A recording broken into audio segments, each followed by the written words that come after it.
Jimin, iconic. Bonjour, nous sommes Starcy. Look at my dress, iconic. Look at my style, iconic. Look at my pics, iconic. My bed, I just woke up. On a été très bien accueillis par nos fans. Ouais, je dirais que c'était une excellente surprise dans le sens où on ne s'attendait pas à recevoir autant d'amour et de soutien. C'est vrai que c'était très réseaux sociaux, YouTube, donc on n'avait pas vraiment ce contact vis-à-vis des fans, mais ça nous a fait extrêmement plaisir. C'était notre première scène, donc on était un petit peu nerveuse, mais voir qu'on était autant soutenus, ça nous a vraiment motivés. Et voilà. Honnêtement, je m'attendais vraiment pas à ce qu'on ait autant de public pour notre première scène et ça m'a vraiment fait chaud au cœur. Merci. Ouais, c'était nickel. C'était incroyable de performer dans une salle aussi grande. C'est vrai qu'on s'attendait pas à une aussi grande salle, une aussi grande scène. Le public était on fire. Les Blooms au premier rang, surtout elle. J'avais mal pour elle parce qu'elle faisait que crier nos noms, mais franchement, super bon accueil, Japan Expo. Merci beaucoup, merci à vous. Look at my dress, iconic. Look at my style, iconic. Look at my pics, iconic. My bed, I just woke up, iconic. Je m'attendais à ce qu'on fasse parler de nous, mais je m'attendais pas à ce qu'on ait autant de commentaires positifs, autant de soutien, autant de succès entre guillemets. Et c'est pour ça que je suis vraiment, vraiment très redevable à tous ceux qui nous soutiennent, aux Blooms, etc. etc. Merci. Avant la sortie d'Iconic, mon but, c'était d'avoir au moins les 1 million de vues, et donc c'est arrivé. On a même plus d'1 million de vues et je trouve ça incroyable et je suis super fière de nous. Voilà. Et des Blooms aussi. Oh, and I see you wanna be just like me. Look at my dress. Je dirais que nous, on a été les membres du corps, mais le cerveau derrière ça, du coup, c'est bien entendu Seedbox Entertainment, donc la production. Enfin, voilà, les personnes qui nous produisent, donc notamment avec Joachim qui est notre producteur et Alexandre notre réalisateur, pardon. Donc je dirais que c'est l'idée à germé de leur côté. Ils se sont dit la K-pop, la J-pop, la C-pop, pourquoi pas en France. Donc c'est comme ça qu'ils ont eu l'idée de créer un groupe avec des jeunes talents. Donc ils nous ont trouvés sur les réseaux sociaux, il y a des auditions et suite à cela. Ils ont rassemblé une équipe très très forte, une équipe solide et grâce à ça on a pu aller en Thaïlande pour tourner le clip de Iconic avec le réalisateur Song Sasawat. Et c'était un honneur aussi de travailler avec des personnes qui ont travaillé avec des artistes aussi grands et qui font de merveilleuses choses. Et ça nous a fait très plaisir de travailler avec eux. Boy, look at you, now look at me. Personnellement, c'était un rêve de petite fille. Comme nous quatre, je pense, on chantait toutes sous la douche.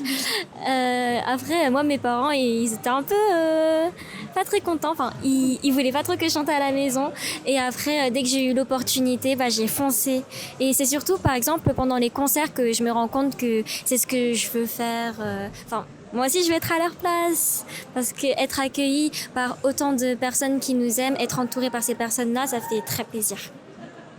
Pour ma part, je dirais que déjà la danse et le chant, c'était une passion que j'avais depuis très très très longtemps. Je pensais pas un jour avoir cette opportunité et dès qu'elle s'est présentée, je me suis dit qu'elle se représenterait plus jamais. Du coup, j'étais obligée de foncer parce que j'avais trop peur de rater quelque chose. Et maintenant, on est là et je suis très contente.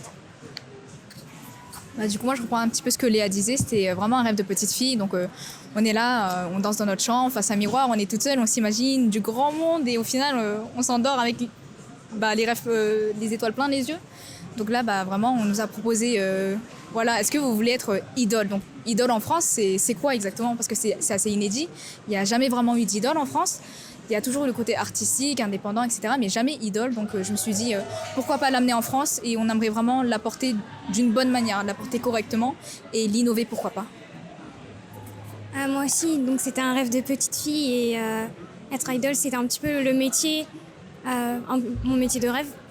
Et quand l'opportunité s'est présentée, j'y croyais pas tellement. J'étais pas sûre si j'allais réussir ou pas. Et au final, j'ai tenté et je suis très fière d'être avec les filles.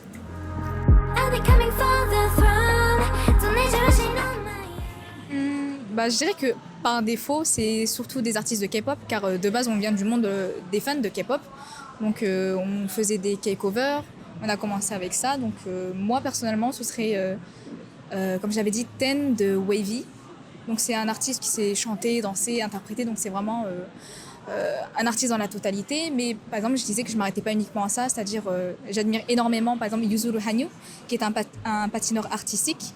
Donc j'aime l'art qu'il transmet à travers ses performances et je me dis pourquoi uniquement l'arrêter au patinage artistique, pourquoi ne pas l'intégrer à d'autres arts. Moi, c'est Twice.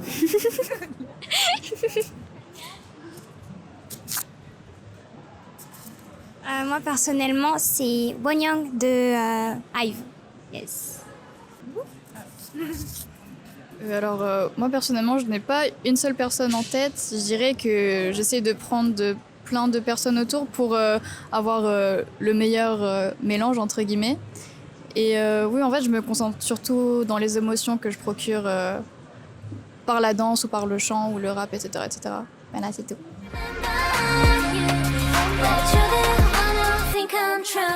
Alors, je sais que du coup notre compositrice qui s'appelle Shorel, qui a composé Iconic, je sais que ça a été partagé dans certains cercles en Corée du Sud.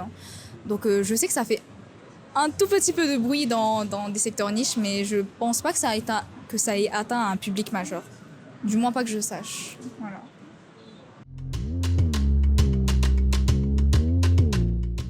Alors, vu que 3 d'entre nous, on est lycéennes et étudiantes, on doit quand même prioriser les cours. Et du coup, le week-end, c'est un petit peu le moment où on se réunit toutes et on s'entraîne ensemble, surtout le dimanche. Déjà terminer la Japan Expo Marseille 2024 en beauté, préparer notre comeback, donc un single, un album, on laisse la surprise pour la suite, hein.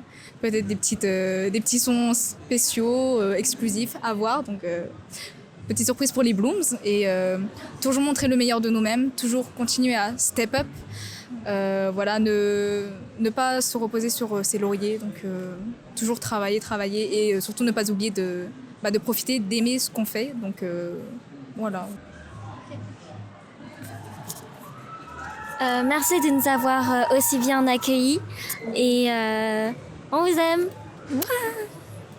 Merci beaucoup la Japan Expo de nous avoir invités, de nous faire confiance. C'est vraiment une très grande opportunité pour nous de pouvoir se représenter sur scène pour cet événement. Merci aux Blooms de venir aussi nombreux tous les jours de la Japan.